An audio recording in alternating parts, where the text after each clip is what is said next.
Selamat pagi anak-anak ibu semuanya. Kembali lagi di pembelajaran bahasa Indonesia dengan materi teks narasi sejarah. Tujuan pembelajaran kita hari ini adalah agar anak-anak ibu bisa mengetahui teks narasi sejarah. Apakah yang dimaksud dengan teks narasi? Teks narasi adalah teks yang menceritakan suatu peristiwa atau kejadian secara beruntun dan mendetail atau dari awal, tengah, sampai akhirnya dengan urutan waktu. Nah, teks narasi ini terbagi menjadi dua, yaitu teks narasi fiksi dan teks narasi non-fiksi. Sedangkan teks narasi sejarah itu termasuk ke dalam teks narasi non-fiksi, artinya yang bersifat kenyataan dan faktual. Sekarang, mari kita lihat arti dari sejarah.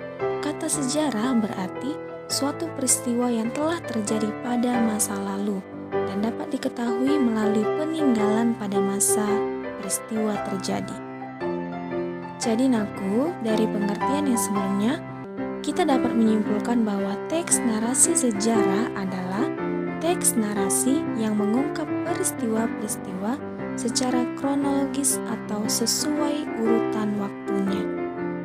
Untuk lebih memahami teks narasi sejarah, kita dapat membuat peta konsep. Peta konsep adalah gambar yang menunjukkan hubungan antara suatu gagasan terkait peristiwa yang sedang dibahas. Nah, tujuan membuat peta konsep adalah untuk lebih memudahkan kita mengembangkan gagasan ketika menyampaikan kembali isi teks baik secara tertulis maupun secara lisan.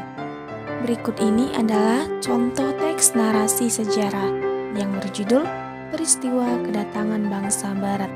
Nah, untuk lebih memudahkan kita, sebaiknya kita menggunakan kata tanya adik Simba, yaitu apa, di mana, kapan, siapa, mengapa, dan bagaimana.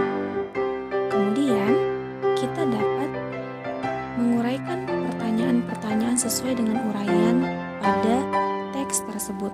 Ini adalah contohnya, mulai dari nomor 1 sampai dengan nomor 6. Setelah kita membuat daftar pertanyaan, maka kita dapat menjawab pertanyaan tersebut. Nah, seperti yang pertama ini, siapa yang dimaksud dengan bangsa barat? Maka jawabannya adalah bangsa Eropa.